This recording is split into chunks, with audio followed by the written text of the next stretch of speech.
File 7. No adverts from audiobooksforfree.com. Chapter 7. Light in the Darkness. The intelligence with which Lestrade greeted us was so momentous and so unexpected that we were all three fairly dumbfounded. Gregson sprang out of his chair and upset the remainder of his whisky and water. I stared in silence at Sherlock Holmes, whose lips were compressed and his brows drawn down over his eyes. "Stangerson, too," he muttered. "The plot thickens." "It was quite thick enough before," grumbled Lestrade, taking a chair. "I seem to have dropped into a sort of council of war. Are you sure of this piece of intelligence?" stammered Gregson. "I have just come from his room," said Lestrade. "I was the first to discover what had occurred." "We have been hearing Gregson's view of the matter," Holmes observed. "Would you mind letting us know what you have seen and done?" "I have no objection," Lestrade answered, seating himself. "I freely confess that I was of the opinion that Stangerson was concerned in the death of Drebber. This fresh development has shown me that I was completely mistaken. Full of the one idea, I set myself to find out what had become of the secretary. They had been seen together at Euston Station about 8:30 on the evening of the 3rd. At 2 in the morning, Drebber had been found in the Brixton Road. The question which confronted me was to find out how Stangerson had been employed between 8:30 and the time of the crime, and what had become of him afterwards. I telegraphed to Liverpool, giving a description of the man and warning them to keep a watch upon the American boats. I then set to work calling upon all the hotels and lodging-houses in the vicinity of Euston. You see, I argued that if Drebber and his companion had become separated, the natural course for the latter would be to put up somewhere in the vicinity for the night, and then to hang about the station again next morning. "They would be likely to agree on some meeting-place beforehand," remarked Holmes. "So it proved. I spent the whole of yesterday evening in making inquiries entirely without avail. This morning I began very early, and at 8 o'clock I reached Halliday's private hotel in Little George Street. On my inquiry as to whether a Mr. Stangerson was living there, they at once answered me in the affirmative. "No doubt you are the gentleman whom he was expecting," they said. "He has been waiting for a gentleman for 2 days. "Where is he now?" I asked. "He is upstairs in bed. He wishes to be called at 9. "I will go up and see him at once," I said. It seemed to me that my sudden appearance might shake his nerves and lead him to say something unguarded. The Boots volunteered to show me the room. It was on the 2nd floor, and there was a small corridor leading up to it. The Boots pointed out the door to me, and was about to go downstairs again when I saw something that made me feel sickish in spite of my 20 years' experience. From under the door there curled a little red ribbon of blood, which had meandered across the passage and formed a little pool along the skirting at the other side. I gave a cry which brought the Boots back. He nearly fainted when he saw it. The door was locked on the inside, but we put our shoulders to it and knocked it in. The window of the room was open, and beside the window, all huddled up, lay the body of a man in his nightdress. He was quite dead, and had been for some time, for his limbs were rigid and cold. When we turned him over, the Boots recognized him at once as being the same gentleman who had engaged the room under the name of Joseph Stangerson. The cause of death was a deep stab in the left side, which must have penetrated the heart. And now comes the strangest part of the affair. What do you suppose was above the murdered man? I felt a creeping of the flesh and a presentiment of coming horror even before Sherlock Holmes answered. "The word Rache written in letters of blood," he said. "That was it," said Lestrade in an awestruck voice. And we were all silent for a while. There was something so methodical and so incomprehensible about the deeds of this unknown assassin that it imparted a fresh ghastliness to his crimes. My nerves, which were steady enough on the field of battle, tingled as I thought of it. "The man was seen," continued Lestrade. A milk boy passing on his way to the dairy happened to walk down the lane which leads from the mews at the back of the hotel. He noticed that a ladder which usually lay there was raised against one of the windows of the second floor, which was wide open. After passing, he looked back and saw a man descend the ladder. He came down so quietly and openly that the boy imagined him to be some carpenter or joiner at work in the hotel. He took no particular notice of him, beyond thinking in his own mind that it was early for him to be at work. He has an impression that the man was tall, had a reddish face, and was dressed in a long brownish coat. He must have stayed in the room some little time after the murder, for we found blood-stained water in the basin where he had washed his hands, and marks on the sheets where he had deliberately wiped his knife. I glanced at Holmes on hearing the description of the murderer, which tallied so exactly with his own. There was, however, no trace of exultation or satisfaction upon his face. "Did you find nothing in the room which could furnish a clue to the murderer?" he asked. "Nothing. Stangerson had Drebber's purse in his pocket, but it seems that this was usual, as he did all the paying. There was £80-odd in it, but nothing has been taken. Whatever the motives of these extraordinary crimes, robbery is certainly not one of them. There were no papers or memoranda in the murdered man's pocket, except a single telegram dated from Cleveland about a month ago and containing the words, 'J.H. is in Europe.' There was no name appended to this message." "And there was nothing else?" Holmes asked. "Nothing of any importance. The man's novel, with which he had read himself to sleep, was lying upon the bed, and his pipe was on a chair beside him. There was a glass of water on the table, and on the window-sill a small chip ointment box containing a couple of pills." Sherlock Holmes sprang from his chair with an exclamation of delight. "The last link!" he cried exultantly. "My case is complete." The two detectives stared at him in amazement. "I have now in my hands," my companion said confidently, "all the threads which have formed such a tangle. There are, of course, details to be filled in, but I am as certain of all the main facts from the time that Drebber parted from Stangerson at the station up to the discovery of the body of the latter as if I had seen them with my own eyes. I will give you proof of my knowledge. Could you lay your hand upon those pills?" "I have them," said Lestrade, producing a small white box. "I took them and the purse and the telegram, intending to have them put in a place of safety at the police station. It was the merest chance my taking these pills, for I am bound to say I do not attach any importance to them." "Give them here," said Holmes. "Now, Doctor," turning to me, "are those ordinary pills?" They certainly were not. They were of a pearly grey colour, small, round, and almost transparent against the light. "From their lightness and transparency, I should imagine that they are soluble in water," I remarked. "Precisely so," answered Holmes. "Now, would you mind going down and fetching that poor little devil of a terrier which has been bad so long, and which the landlady wanted you to put out of its pain yesterday?" I went downstairs and carried the dog upstairs in my arms. Its laboured breathing and glazing eye showed that it was not far from its end. Indeed, its snow-white muzzle proclaimed that it had already exceeded the usual term of canine existence. I placed it upon a cushion on the rug.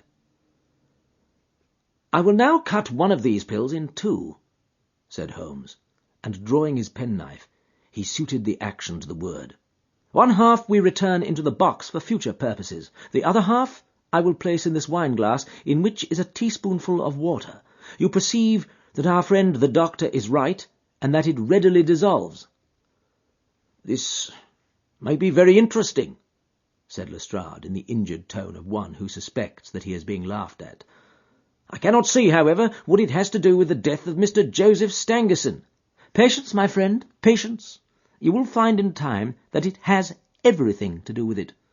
I shall now add a little milk to make the mixture palatable, and on presenting it to the dog, we find that he laps it up readily enough." As he spoke, he turned the contents of the wine-glass into a saucer and placed it in front of the terrier, who speedily licked it dry. Sherlock Holmes' earnest demeanour had so far convinced us that we all sat in silence, watching the animal intently and expecting some startling effect. None such appeared, however. The dog continued to lie stretched upon the cushion, breathing in a laboured way, but apparently neither the better nor the worse for its draught. Holmes had taken out his watch, and as minute followed minute without result, an expression of the utmost chagrin and disappointment appeared upon his features. He gnawed his lip, drummed his fingers upon the table, and showed every other symptom of acute impatience. So great was his emotion that I felt sincerely sorry for him, while the two detectives smiled derisively, by no means displeased at this check which he had met. "It can't be a coincidence," he cried, at last springing from his chair and pacing wildly up and down the room. "It is impossible that it should be a mere coincidence. The very pills which I suspected in the case of Drebber are actually found after the death of Stangerson, and yet they are inert. What can it mean? Surely my whole chain of reasoning cannot have been false. It is impossible. And yet this wretched dog is none the worse. Ah! I have it! I have it!" With a perfect shriek of delight, he rushed to the box, cut the other pill in two, dissolved it, added milk, and presented it to the terrier.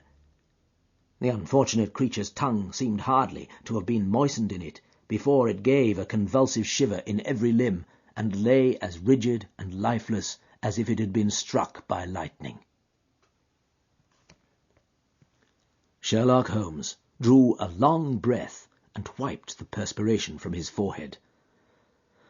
"I should have more faith," he said. "I ought to know by this time that when a fact appears to be opposed to a long train of deductions, it invariably proves to be capable of bearing some other interpretation. Of the two pills in that box, one was of the most deadly poison, and the other was entirely harmless. I ought to have known that before I ever saw the box at all." This last statement appeared to me to be so startling that I could hardly believe that he was in his sober senses. There was the dead dog, however, to prove that his conjecture had been correct. It seemed to me that the mists in my own mind were gradually clearing away, and I began to have a dim, vague perception of the truth. "All this seems strange to you," continued Holmes, "because you failed at the beginning of the inquiry to grasp the importance of the single real clue which was presented to you. I had the good fortune to seize upon that, and everything which has occurred since then has served to confirm my original supposition, and indeed was the logical sequence of it. Hence, things which have perplexed you and made the case more obscure have served to enlighten me and to strengthen my conclusions. It is a mistake to confound strangeness with mystery. The most commonplace crime is often the most mysterious because it presents no new or special features from which deductions may be drawn. This murder would have been infinitely more difficult to unravel had the body of the victim been simply found lying in the roadway without any of those outre and sensational accompaniments which have rendered it remarkable. These strange details, far from making the case more difficult, have really had the effect of making it less so." Mr. Gregson, who had listened to this address with considerable impatience, could contain himself no longer. "Look here, Mr. Sherlock Holmes," he said, "we are all ready to acknowledge that you are a smart man and that you have your own methods of working. We want something more than mere theory and preaching now, though. It is a case of taking the man. I have made my case out, and it seems I was wrong. Young Charpentier could not have been engaged in this second affair. Lestrade went after his man, Stangerson, and it appears that he was wrong too. You have thrown out hints here and hints there, and seem to know more than we do. But the time has come when we feel that we have a right to ask you straight how much you do know of the business. Can you name the man who did it?" "I cannot help feeling that Gregson is right, sir," remarked Lestrade. "We have both tried, and we have both failed. You have remarked more than once since I have been in the room that you had all the evidence which you require. Surely you will not withhold it any longer." "Any delay in arresting the assassin," I observed, "might give him time to perpetrate some fresh atrocity." Thus, pressed by us all, Holmes showed signs of irresolution. He continued to walk up and down the room with his head sunk on his chest and his brows drawn down, as was his habit when lost in thought. "There will be no more murders," he said at last, stopping abruptly and facing us. "You can put that consideration out of the question. You have asked me if I know the name of the assassin. I do. The mere knowing of his name is a small thing, however, compared with the power of laying our hands upon him. This I expect very shortly to do. I have good hopes of managing it through my own arrangements, but it is a thing which needs delicate handling, for we have a shrewd and desperate man to deal with, who is supported, as I have had occasion to prove, by another who is as clever as himself. As long as this man has no idea that anyone can have a clue, there is some chance of securing him. But if he had the slightest suspicion, he would change his name and vanish in an instant among the 4 million inhabitants of this great city. Without meaning to hurt either of your feelings, I am bound to say that I consider these men to be more than a match for the official force, and that is why I have not asked your assistance. If I fail, I shall of course incur all the blame due to this omission, but that I am prepared for. At present, I am ready to promise that the instant that I can communicate with you without endangering my own combinations, I shall do so." Gregson and Lestrade seemed to be far from satisfied by this assurance, or by the depreciating allusion to the detective police. The former had flushed up to the roots of his flaxen hair, while the other's beady eyes glistened with curiosity and resentment. Neither of them had time to speak, however, before there was a tap at the door, and the spokesman of the street Arabs, young Wiggins, introduced his insignificant and unsavoury person. "Please, sir," he said, touching his forelock, "I've the cab downstairs." "Good boy," said Holmes blandly. "Why don't you introduce this pattern at Scotland Yard?" he continued, taking a pair of steel handcuffs from a drawer. "See how beautifully the spring works. They fasten in an instant." "The old pattern is good enough," remarked Lestrade, "if we can only find the man to put them on." Very good," said Holmes, smiling. "The cabman may as well help me with my boxes. Just ask him to step up, Wiggins." I was surprised to find my companion speaking as though he were about to set out on a journey, since he had not said anything to me about it. There was a small portmanteau in the room, and this he pulled out and began to strap. He was busily engaged at it when the cabman entered the room. "Just give me a help with this buckle, cabman," he said, kneeling over his task and never turning his head. The fellow came forward with a somewhat sullen, defiant air, and put down his hands to assist. At that instant there was a sharp click, the jangling of metal, and Sherlock Holmes sprang to his feet again. "Gentlemen," he cried with flashing eyes, "let me introduce to you Mr. Jefferson Hope, the murderer of Enoch Drebber and of Joseph Stangerson." The whole thing occurred in a moment, so quickly that I had no time to realize it. I have a vivid recollection of that instant, of Holmes's triumphant expression and the ring of his voice, of the cabman's dazed, savage face as he glared at the glittering handcuffs which had appeared as if by magic upon his wrists. For a second or two we might have been a group of statues. Then, with an articulate roar of fury, the prisoner wrenched himself free from Holmes's grasp and hurled himself through the window. Woodwork and glass gave way before him, but before he got quite through, Gregson, Lestrade, and Holmes sprang upon him like so many staghounds. He was dragged back into the room, and then commenced a terrific conflict. So powerful and so fierce was he that the 4 of us were shaken off again and again. He appeared to have the convulsive strength of a man in an epileptic fit. His face and hands were terribly mangled by his passage through the glass, but loss of blood had no effect in diminishing his resistance.